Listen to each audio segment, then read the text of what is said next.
Hello everyone. जैसे कि हमने पिछले वीडियो में पढ़ा था, हाइपर टेंशन और उसके मेडिकेशन। हमने पढ़ा था कैल्शियम चैनल ब्लॉकर के तक।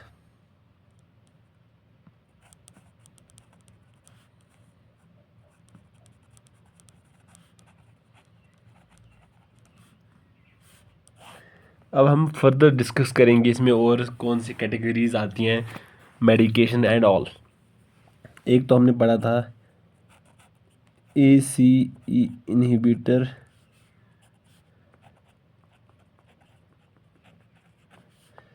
Second one is ARBS, third one calcium channel blocker.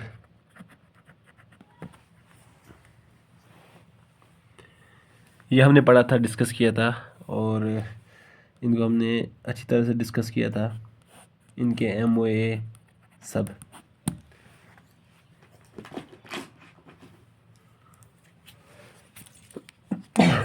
अब हम करेंगे डिस्कस। ये सारे जो तीनों के तीन हैं,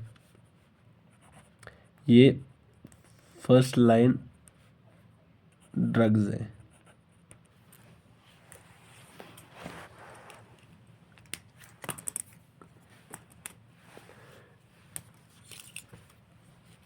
ये फर्स्ट लाइन ड्रग्स हैं।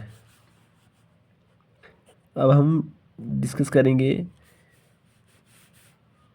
अदर मेडिकेशन जो हम हाइपरटेंशन में यूज़ करते हैं। जैसे हम करते हैं बीटा ब्लॉकर। बीटा ब्लॉकर क्यों यूज़ करते हैं, अब मैं बताता हूँ इसका आपको मेथड ऑफ एक्शन। हमारे हार्ट में, जैसे ये हार्ट है, इसमें होते हैं बीटा 1 रिसेप्टर। Beta 1 receptor. और क्या होता है, हमारे नर्वस सिस्टम के थ्रू, जैसे सिंपैथेटिक होता है, हमें पता है सिंपैथेटिक क्या होता है। सिंपैथेटिक नर्वस सिस्टम के थ्रू इधर या फिर एड्रेनलिन या फिर नॉन एड्रेनलिन रिलीज होता है। जैसे ही रिलीज होगा, ये क्या करता है, ये हमारे बीटा 1 रिसेप्टर के साथ बाइंड होता है। बीटा 1 रिसेप्टर कहाँ होता है, हमारे हार्ट में। जैसे ही ये बाइंड होगा, ये हमारे जो आर्टरीज है उनको क्या कर देता है, उनको कॉन्स्ट्रिक्ट कर देता है। अब जब कॉन्स्ट्रिक्ट करेगा, हमारे जब आर्टरीज कॉन्स्ट्रिक्ट हो जाएंगी हार्ट की, तो ब्लड प्रॉपरली पहुंचेगा नहीं। जब ब्लड प्रॉपरली पहुंचेगा नहीं तो हाइपरटेंशन होगा। ऑफ कोर्स है, सिंपल सही है, फंडा है। अब जब इसके साथ ये बाइंड होगा, फिर ये करेगा कॉन्स्ट्रिक्ट, तो हमें इसको रोकना है। जब हम इसको रोकेंगे तो ये कॉन्स्ट्रिक्ट नहीं होगा, ये जैसा था वैसे का वैसे ही रहेगा। मतलब अगर इसका मतलब इसमें ब्लड जो है फ्लो इजीली हो रहा है।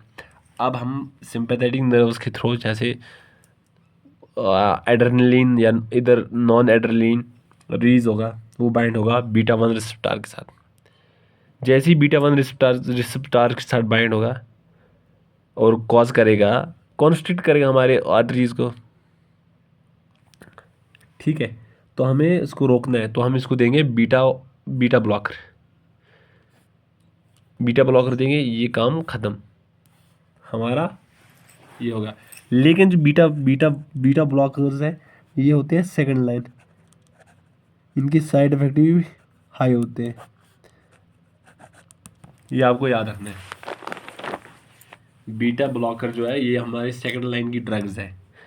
ये हम कभी भी स्टार्टिंग में नहीं देंगे किसी को भी। फर्स्टली हम जो भी पेशेंट होगा उसको हम फर्स्ट लाइन की ड्रग्स देंगे, उसके बाद आगे जाके सेकंड लाइन की ड्रग्स देंगे इमरजेंसी में।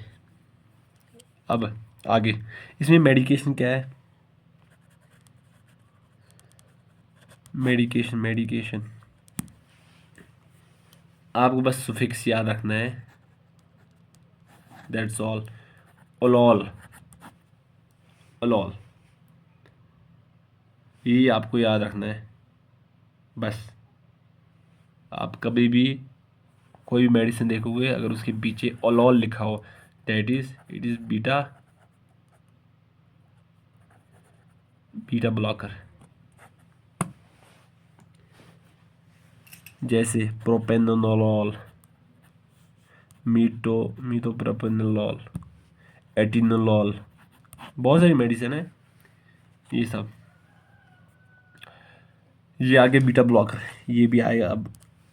अब एक और हम सेकंड लाइन की ड्रग पढ़ेंगे, that is alpha blocker. Same फंडा होता है, हमारे हार्ट में अल्फा 1 रिसेप्टर होते हैं प्रेजेंट, वो भी यही करते हैं। अभी मैंने आपको जो ऐसे बोला एड्रेनलिन या नॉन एड्रेनलिन होगा सिंपैथेटिक सिस्टम के थ्रू, वो बाइंड होगा बीटा 1, ऐसे ही अल्फा 1 के साथ बाइंड होता है। बाइंड होने के बाद ये कॉन्स्ट्रिक्ट करता है। जब कॉन्स्ट्रिक्ट करेगा सिंपल सी बात हमारी होगी तो हमें इनको ब्लॉक कर देंगे। इसमें भी सुफिक्स याद करो, जोसिन, जैसे पराजोसिन,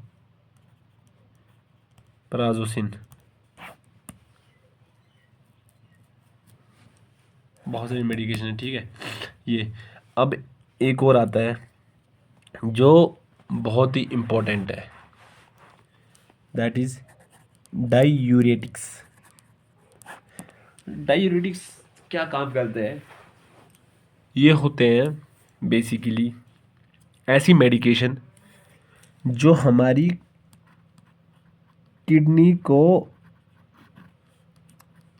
किडनी से यूरिनेशन इंक्रीज कर देते हैं। जब हम किसी पेशेंट को डायूरेटिक्स देंगे उसको बार बार यूरिन आएगा, यूरिनेशन करेगा बंदा। क्यों करेगा, क्योंकि हमारे जो ब्लड होता है, ब्लड में अभी मैं पहले पिछली वाले वीडियो में बताया था आपको, ब्लड विस्कस हो जाता है जब उसमें केमिकल कॉन्स्टिट्यूएंट जैसे सोडियम, क्लोरीन, ये सब पोटेशियम आके एक्यूमुलेट हो जाएंगे बहुत ज़्यादा, तो उससे हमारा जो ब्लड प्रेशर है वो हाई हो जाएगा, एलिवेट हो जाएगा। तो उसको काम डाउन करने के लिए, उसको डिक्रीज करने के लिए, उसको कम करने के लिए हम यूज़ करते हैं डायूरेटिक्स। तो इनका मेन काम होता है यूरिन को बढ़ा देते हैं। तो इसमें बहुत सारी मेडिकेशन ऐसे हैं जैसे लूप डायूरेटिक्स, ये भी हम सेकंड लाइन में देते हैं, जैसे फ्यूरोसिमाइड, माइड फिक्स याद रखना, माइड, इसमें भी माइड और जो भी आएंगे माइड वाले। एक होता है थायाजाइड्स, ये हम फर्स्ट लाइन में देते हैं। इसमें आता है हाइड्रोथायाजाइड्स, दूसरा आता है क्लोरो हाइड्रोथायाजाइड्स, ये आता है। अब थर्ड एक और पोटेशियम स्पैरिंग।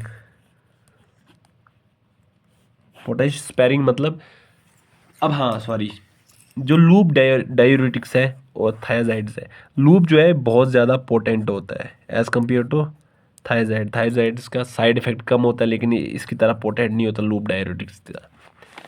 अब क्या है, जो लूप डायूरेटिक्स है ये क्या करते हैं, एक्सक्रीट, ये सोडियम, क्लोरीन एंड पोटेशियम, तीनों के तीनों ये एक्सक्रीट कर देता है। सेम थायाजाइड्स भी यही करता है। लेकिन जो पोटेशियम स्पैरिंग है ये ओनली जस्ट, मैं आपको बताता हूँ, ये सोडियम एंड क्लोरीन को एक्सक्रीट करता है एक्सेप्ट पोटेशियम को ये एक्सक्रीट नहीं करता। इसमें मेडिकेशन आती है स्पाइरोलेक्टोन, ओन वाली जितनी भी मेडिसिन है इसमें आती है। अब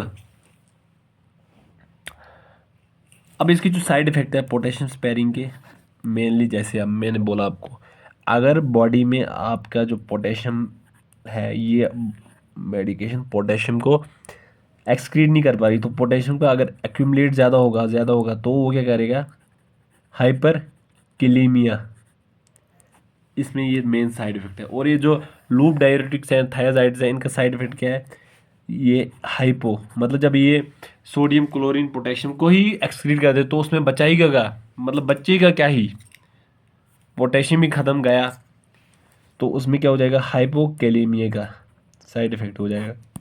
तो हम पेशेंट को ये एडवाइस देते हैं कि अगर तुम लूप डायरेटिक्स या थायराइड्स खाते हो तो आप ऐसे वेजिटेबल्स खाओ जिसमें पोटेशियम हाई लेवल का है, और पोटेशियम स्पेयरिंग में हम ये कहते हैं जिसमें आप वैसे वेजिटेबल्स खाओ जिसमें पोटेशियम कम है, ताकि बॉडी में एक्यूमुलेट ना हो।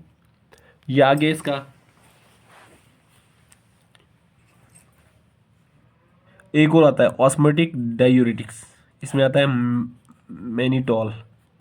मैनिटॉल एक हम आईवी के थ्रू देते हैं।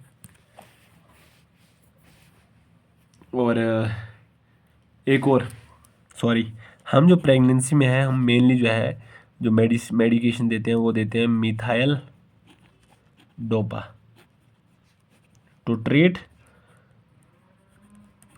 Hypertension.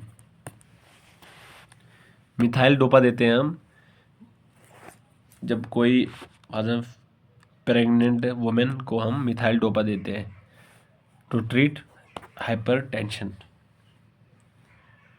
That's all for today, thank you so much.